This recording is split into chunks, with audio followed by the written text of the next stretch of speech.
Fala aí pessoal, estamos de volta para mais um vídeo, Teclas Daniel na área. Esperei acabar o jogo da final da Libertadores para poder gravar um vídeo para vocês e pelo menos o Flamengo ganhou, né? Foi o primeiro tetra da Libertadores aqui no Brasil, venceu o Palmeiras com muito mérito, jogou muito mais bola, teve polêmica de novo hoje, mas teve para os dois lados, né? A questão da expulsão ali do Pulgar e também foi do Veiga, né? Que deu uma entrada também do jogador do Flamengo e passou ileso. O árbitro hoje estava deixando o jogo correr, o contato acontecia e até legal esse tipo de arbitragem, né, pessoal? Confesso para vocês que teve vários lances que a gente observava e até a narração, o narrador comentava que era falta, né? Já narrava que foi falta, mas o árbitro mandava seguir. E, cara, se fosse aqui no Brasil, seria um jogo totalmente picado, né? E esse árbitro deixou o jogo rodar de boa, né? Rodar suave ali. E é até legal você ver contatos, um jogador chegando um pouco mais forte, o árbitro mandar seguir. Pô, é legal, isso é bacana. Eu confesso para vocês que é legal. Mas os dois lances, para mim, foram lances para vermelho. Tanto a favor do Palmeiras, quanto também a favor ali do Flamengo. Então teve esses dois lances que na minha visão era vermelho para os dois lados. Mas foi uma arbitragem assim que deixou o jogo livre, né, cara? Isso é legal. Aqui no Brasil é uma nojeira, toda hora o cara apitando falta, qualquer contatinho é falta. E tomara que a arbitragem do Brasil tenha visto esse jogo, né? E tenha talvez sei lá, que tenha sido útil, né, para pegar algo de referência ali, para poder adotar aqui, mas não vai acontecer isso. Aqui o pessoal também é muito acomodado, né? Mas enfim, vamos falar de São Paulo hoje. Já fiz um pouco a minha parte para zoar um pouquinho o Palmeiras, porque ninguém é de ferro, né? Fiz um vídeo lá no Teclas Daniel Esportes, aqui no YouTube. Eu vou deixar para você aqui na tela final, aparecendo quando encerrar esse vídeo. Lá no Insta também fiz publicações lá, dando aquela zoada. O Abel Ferreira com cara de choro. Fiz um videozinho também ali, meio que ironizando o lance do Palmeiras ali, que pediu a falta, né, o cartão vermelho do Pulgar. Mas enfim, rapaziada, também fiz até uma publicação, né, porque sempre que hoje eu falo do Flamengo, né, vejo um jogo do Flamengo, eu sempre lembro do Vosico, né, que eu sempre falei aqui dele para vocês, né. Tanto que a partir de hoje também aqui no cenário do nosso canal, eu até coloquei uma camisa do Flamengo ali, que é dele, tá ali, aqui atrás aqui, o radinho que ele sempre utilizou durante toda a vida. Ele nos deixou esse ano, né, com 99 anos de idade, e tem um chapéuzinho dele também ali, então acabou ficando comigo esses itens dele que vai ser guardados para mim para sempre, tá? E lá no Insta eu fiz também uma homenagem para ele, falando que certamente esse título da Libertadores foi para ele. Mas é isso, né? Então, a partir de hoje, nosso cenário vai ter ali, não achem estranho, tá? Mas esse é o motivo de ter ali uma camisa do Flamengo a partir de hoje aqui em nosso cenário, tá? Eu já tinha ganhado a camisa dele e tal, só que tinha que lavar e tal, tava meio que enrolado, daí eu consegui resolver isso nessa semana. Bom, rapaziada, vamos lá então comentar algumas coisas para vocês aqui, né? Hoje foi divulgado um grafite aí que certamente vai mexer com o ego do Casares. Eu vou mostrar para vocês aqui, ó. O Globo Esporte até repercutiu isso, que é do Morumbi Grafite, do parceiro Alan Salles, tá? Ele que faz aqueles grafites nos arredores do Morumbi e tal. Ele nunca teve apoio assim do clube, né, para ter essas artes em volta ali do estádio, no entorno do estádio. Nunca teve apoio, nunca teve nenhuma menção referente a isso, né? E ele fez essa nova arte, rapaziada, que certamente o Júlio Casares, ele vai ficar revoltado, tá? Olha só, fora Rui Costa em cima ali, né? Embaixo também colocando um rato ali, ó, fora Casares e sua corja, demais alguns ratos ali, né? E agora essa imagem do Casares, né, em formato de rato ali, correndo do Morumbi, rapaziada. Olha só esse vídeo que certamente, essa imagem, né, que certamente o Casares vai ficar a pé da vida, né? Tempos difíceis aí, um palhaço, né, puro ódio.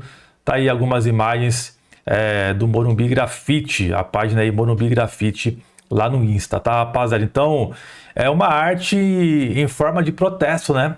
E é válido, né? Para mim, tudo é válido e certamente o Casares vai se sentir muito incomodado com isso. Aqui a foto, né? Ficou muito bom, mano. Ficou muito bom, rapaziada. Mas eu tenho para mim que essa arte aqui, principalmente do Casares, né? Ela não vai ficar muito tempo ali. Eu acho que o Casares ele vai tomar alguma atitude, alguma iniciativa para que essa arte ela seja retirada. Sei lá, eu tenho isso para mim, tá? Porque ali é algo que mexe muito com o ego dele.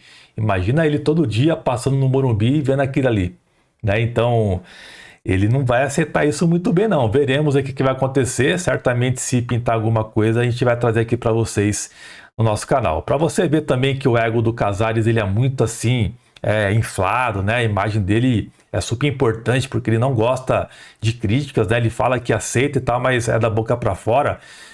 Na última coletiva do Crespo, o São Paulo soltou o vídeo e desativou os comentários.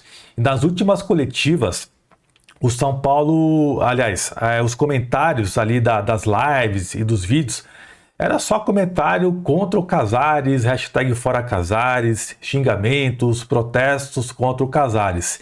E dessa vez, nessa última coletiva que aconteceu aí da vergonha, né?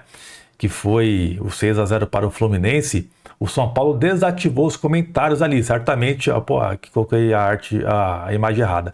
Certamente amando também até da comunicação do clube, né? Tá aí para vocês essa imagem, eu mesmo que printei no dia que eu acabei vendo, foi no dia anterior da coletiva, eu acabei printando essa imagem e depois surgiu bastante repercussão, né?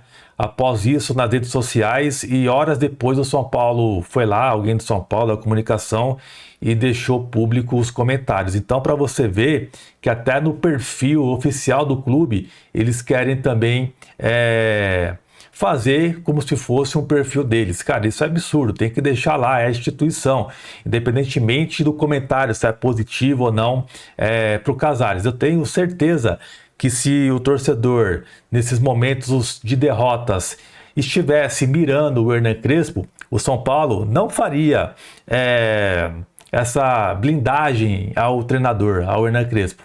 As críticas que fossem ali levadas ao Crespo iriam ser mantidas ali, não iriam desativar os comentários, nem nada, iria ser mantidos, né? Mas como é o Casares, eles desativaram achando que ninguém iria reclamar, né? Eu mesmo fiz um post nas redes sociais reclamando sobre isso, até viralizou. E horas depois, o São Paulo acabou reativando os comentários desse vídeo aí da coletiva do Hernan Crespo. Então é para vocês verem, né, que os caras não gostam de críticas, né? Não gostam e quando eles têm alguma ferramenta em mãos para poder fazer alguma coisa, eles acabam fazendo. Bom, rapaziada, o próximo jogo do São Paulo é contra o Internacional e o Inter tem um novo treinador, que é o conhecido aí Abelão, né? O Abelão voltando, né? Vale lembrar que ele foi o treinador que tirou a Libertadores do São Paulo de 2006 contra o Internacional. E ele foi o treinador também onde São Paulo sofreu o 5-1 em 2021, aquela goleada.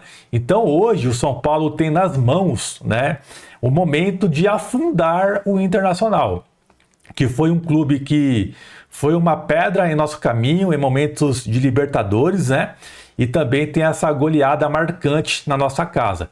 Então os caras precisam vencer esse jogo e o São Paulo, com até um impulso ali da diretoria, precisam fazer alguma coisa ali para dar uma injeção nos jogadores para o São Paulo vencer esse jogo e derrubar e afundar o Internacional. Para mim vai ser muito prazeroso ver o São Paulo rebaixando o Internacional, cara.